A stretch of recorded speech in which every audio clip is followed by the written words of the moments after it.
नमस्कार. मी भाऊ तोरसेकर. तुम्ही बघत आहात प्रतिपक्ष. मित्रांनो, शीर्षक बघितल्यानंतर मला खात्री आहे अनेकांना त्या दिलीप कुमारच्या बहुतेक मशाल किंवा काहीतरी चित्रपटाची आठवण आली असेल. आणि मला वाटतं मशाल हीच उद्धव ठाकरे यांच्या उबाठा शिवसेनेची निवडणूक निशाणी आहे. आणि सध्या ठाकरे ब्रँड म्हणून ठाकरे बंधू एकत्र आलेले आहेत आणि महाराष्ट्रामध्ये तिसऱ्या फळीतली म्हणजे स्थानिक स्वराज्य संस्थांची निवडणूक सुरू झालेली आहे.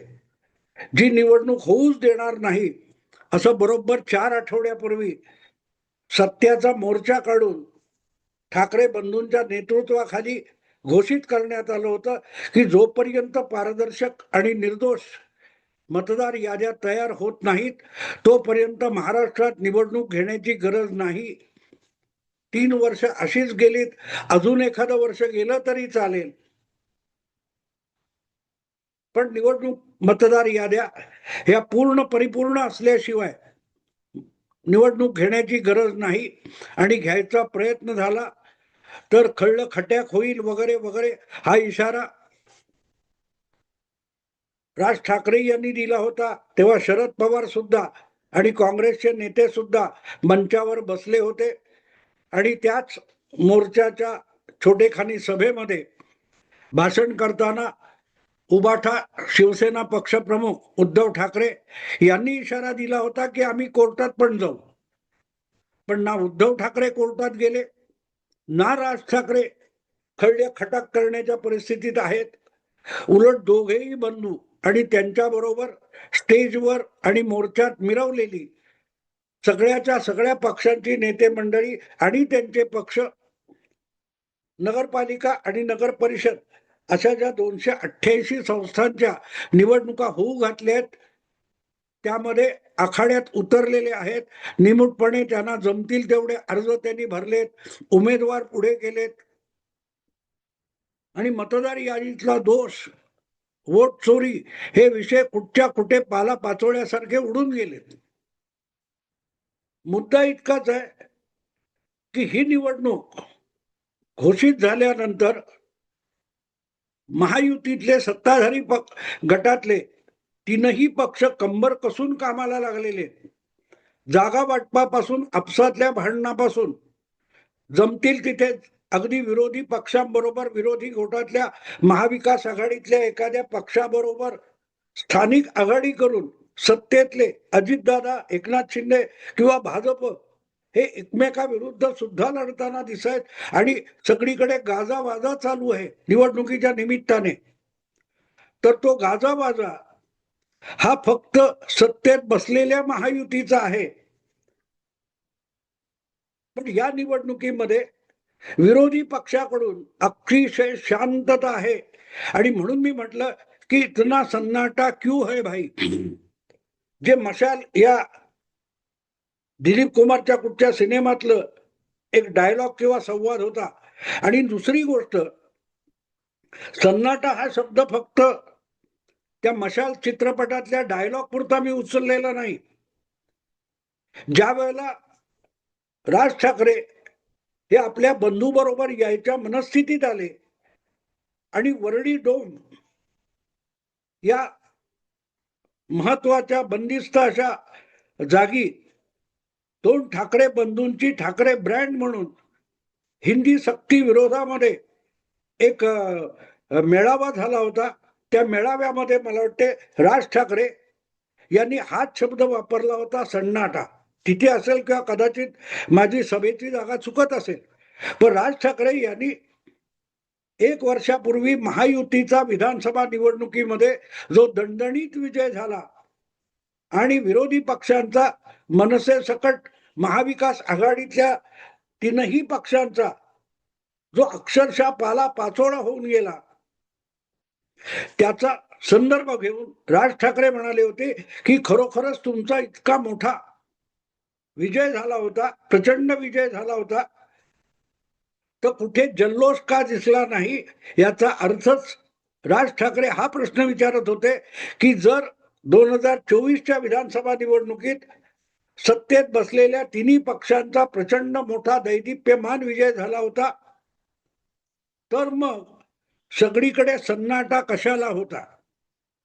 तेव्हा सन्नाटा हा शब्द मी दोन कारणास्तव वापरतोय. कारण तेव्हा भले तो काय विरोधी पक्षांचा हे झाला असेल, पण गोटात विरोधी पक्षांचा सन्नाटा होता.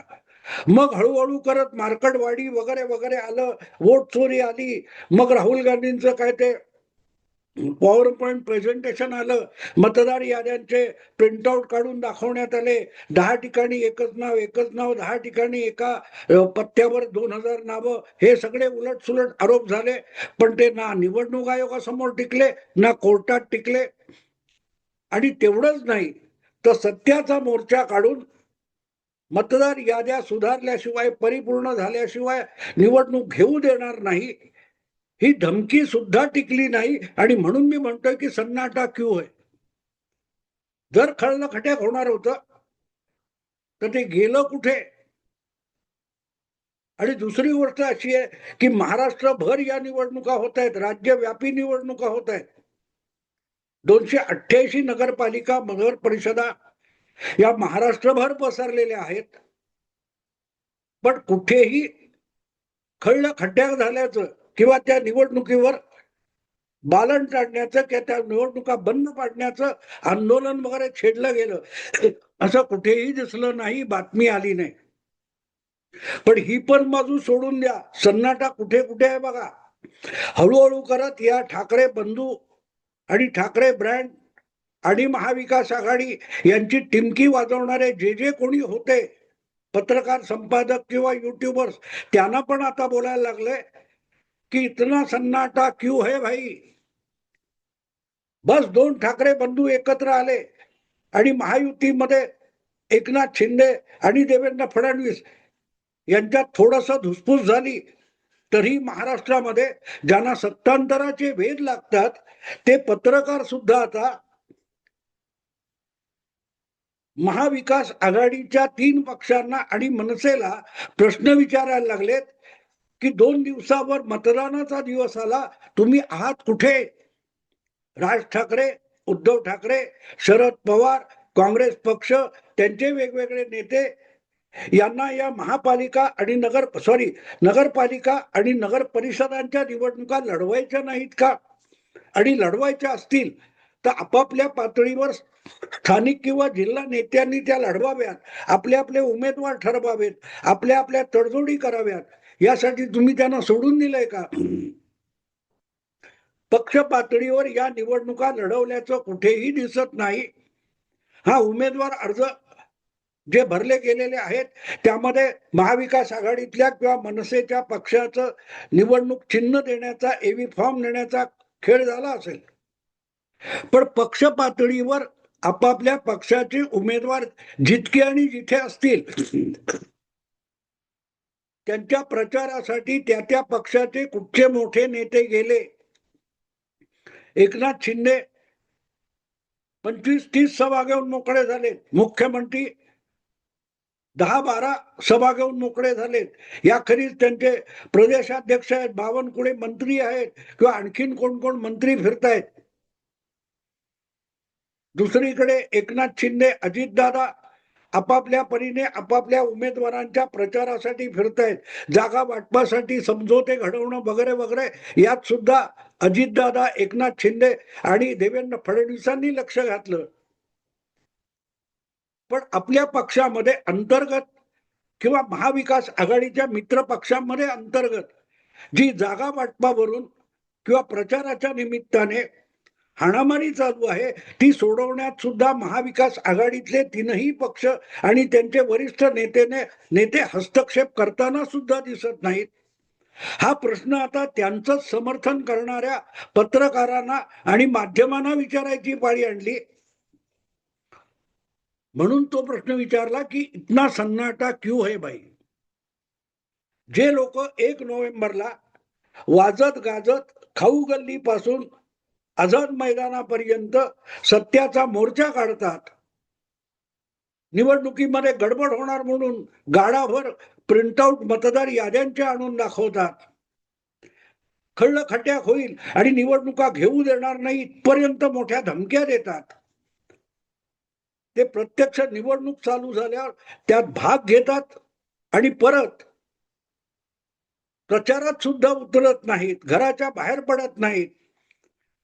आज मी बोलतोय त्या दिवशी मला वाटतं 28 नोव्हेंबर आहे. आणखी 2-3 दिवस मला वाटते प्रचाराचे उरले असतील. 2 तारीखला मतदान आहे, 2 डिसेंबरला 3 डिसेंबरला मतमोजणी आहे. पण राज ठाकरे, उद्धव ठाकरे, आदित्य ठाकरे, अमित ठाकरे किंवा कोण शरद पवार, सुप्रियाताई यापैकी कोणी मैदानात उतरलेलं दिसत नाही. अर्थात सुप्रियाताई म्हणतील की ही तर कार्यकर्त्यांची निवडणूक आहे. अरे तुम्ही जेव्हा मोठमोठ्या लोकसभा विधानसभा लढवता तेव्हा तोच कार्यकर्ता घरदार सोडून तुमच्या मागे पळत असतो. आज त्याची लढाई आहे तर तुम्ही त्याच्या मागे उभं राहायला गेलं पाहिजे. देवेंद्र फडणवीस, एकनाथ शिंदे किंवा अजितदादा जर धावत असतील आपल्या त्या कार्यकर्त्याच्या मागे. एक साधी गोष्ट आहे, रत्नागिरीमध्ये कोकणामध्ये शिवसेनेचा उबाठाचा एकमेव आमदार उरलाय भास्कर जाधव. पण भास्कर जाधव यांच्या समोर रत्नागिरी असो किंवा चिपळूण असो, इथल्या ज्या नगरपालिका आहेत त्या निवडणुकीच्या तिढ्यामधून वाट कशी काढायची, तिथे उमेदवारांमध्ये आणि मित्र पक्षामध्ये किंवा स्वपक्षामध्ये गटबाजीने जे भांडणं आलेली आहेत उफाळून, ती कशी सोडवायची याची दगदग आहे. संपूर्ण कोकण विभागाचे उबाटाचे नेते विनायक राऊत आणि कोकणातले एकमेव खासदार तर नाहीच आहे, एकमेव आमदार आहेत ठाण्यापासून सावंतवाडी पर्यंत, भास्कर जाधव. त्यांनी आपली नाराजी माध्यमांसमोर जाहीरपणे व्यक्त केलेली आहे. विनायक राऊत आणि भास्कर जाधव यांच्यातून विस्तव जात नाही हे जाहीरपणे शिवसेना उबाटाच्या समर्थक माध्यमांना सांगावं लागतंय. आपला रिपोर्ट पार तिकडे पाठवून त्यांच्या मुलाखती घ्याव्या लागतायत. पण उद्धव ठाकरे हे भास्कर जाधवांचा ऐकायच्या मनस्थितीत दिसत नाहीत की विनायक राऊत यांना आवर घालताना दिसत नाही. आणि थोडक्यात लोकसभा आणि विधानसभेत कोकणामध्ये जी उबाटा शिवसेनेची ढोळझण झालेली आहे त्याचीच पुनरावृत्ती पुन्हा नगरपालिका निवडणुकीत व्हावी हीच उद्धव ठाकरे यांची इच्छा असावी असं दिसतं. पण तोही भाग बाजूला ठेवा, एका पक्षात आहे. महाविकास आघाडी म्हणून जे पक्ष आहेत त्यांना आता बिहारमध्ये त्यांच्या राष्ट्रीय पातळीवरच्या राजकारणाचा बोजवारा अशाच राजकारणामुळे आणि अशा भांडणामुळे उडाला हे अजिबात दिसत नाहीये का? बस झाली ती कालची चूक झाली, आता ती सुधारू नाही. सन्नाटा आहे. कारण बिहारमध्ये पराभव का झाला, महाराष्ट्रात पराभव का झाला, दिल्लीमध्ये भाजप का जिंकली याचा अभ्यास करण्याची इच्छा पण नाही. कोणी तिथे आपल्या किंवा आपल्या मित्र पक्षांच्या ज्या चुका झाल्या आहेत त्याची पुनरावृत्ती आपल्याकडून आता नगरपालिका नगर परिषद निवडणुकीत व्हावी अशी सुद्धा इच्छा नाहीये.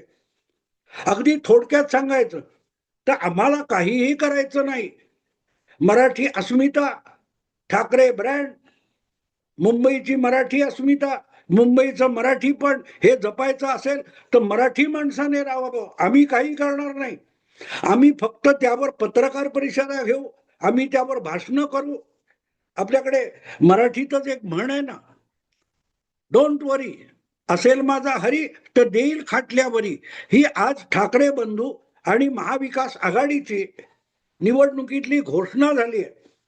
काय चिंता करू नका, ठाकरे ब्रँड एकत्र आलाय. सो डोंट वरी, असेल माझा हरी तर देईल खाटल्यावरी. तेव्हा मराठी माणसाला मराठी इज्जत, मराठी अस्मिता यांची जर काय कदर असेल तर निमूटपणे येऊन ठाकरे बंधूंचा विजय घडवून आणा.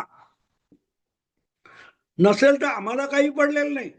आम्ही मातोश्रीच्या बाहेर पडणार नाही, आम्ही शिवतीर्थाच्या बाहेर पडणार नाही, किंवा बाहेर पडलोच तर शिवतीर्थावरून मातोश्रीपर्यंत जाऊ आणि मातोश्रीतून निघालो तर शिवतीर्थापर्यंत जाऊ. ठाकरे ब्रँड यशस्वी. सन्नाटा तिथे आहे. सन्नाटा याचा अर्थ निवडणुकीची जी रणधुमाळी चालू असते त्या आघाडीवर ठाकरे बंधू, त्यांची उभाठा किंवा मनसे अधिक महाविकास आघाडीतले पक्ष, सगळे पक्ष यांचा एकदम सन्नाट आहे. शरद पवारांचं समजू शकतं, त्यांचं वय पार पलीकडे गेलेलं आहे. त्यांच्याकडून लोकसभेसाठी 1.5 वर्षापूर्वी जी धावपळ झाली ती आज होईल अशी अपेक्षा बाळगता येत नाही. पण राज ठाकरे, उद्धव ठाकरे, आदित्य ठाकरे, सुप्रिया, तुमचे रोहित पवार यांना काय झालंय? क्यों सन्नाटा आहे भाई?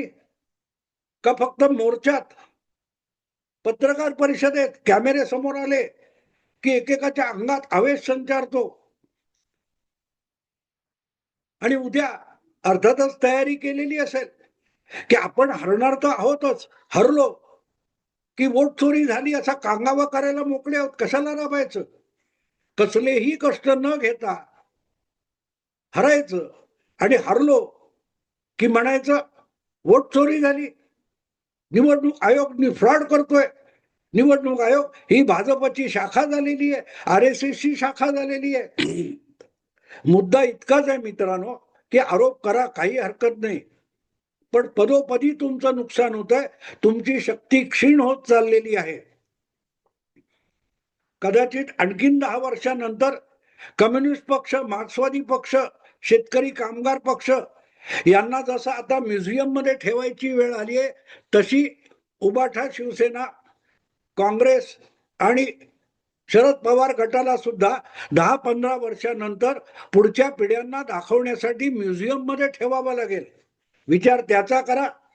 आणि मी विचारतोय जो प्रश्न, इतना सन्नाटा क्यों है भाई? हाच प्रश्न तुमचे समर्थक पत्रकार सुद्धा विचारायला लागलेत.